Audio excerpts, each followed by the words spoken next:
ಒಂದು ಹಸಿರು ತುಂಬಿದ ದೊಡ್ಡ ಕಾಡಿತ್ತು.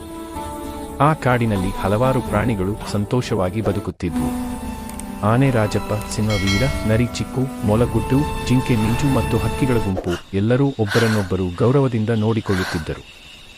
ಒಂದು ದಿನ ಕಾಡಿನಲ್ಲಿ ಭಾರೀ ಸಮಸ್ಯೆ ಎದುರಾಯಿತು. ಮಳೆ ಸರಿಯಾಗಿ ಬರದೆ ನದಿಯ ನೀರು ಕಡಿಮೆಯಾಯಿತು. ಎಲ್ಲ ಪ್ರಾಣಿಗಳು ನೀರಿಗಾಗಿ ಕಷ್ಟಪಡುವಂತಾಯಿತು.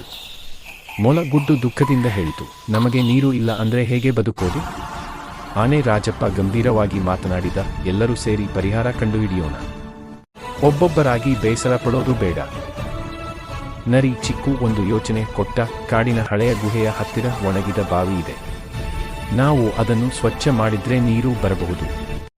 ಸಿಂಹ ವೀರ ಧೈರ್ಯವಾಗಿ ಹೇಳಿದ, ಸರಿ, ಎಲ್ಲರೂ ತಮ್ಮ ತಮ್ಮ ಶಕ್ತಿಯಿಂದ ಸಹಾಯ ಮಾಡೋಣ. ಆನೆ ರಾಜಪ್ಪ ತನ್ನ ಬಲದಿಂದ ದೊಡ್ಡ ಕಲ್ಲುಗಳನ್ನು ತಳ್ಳಿದ.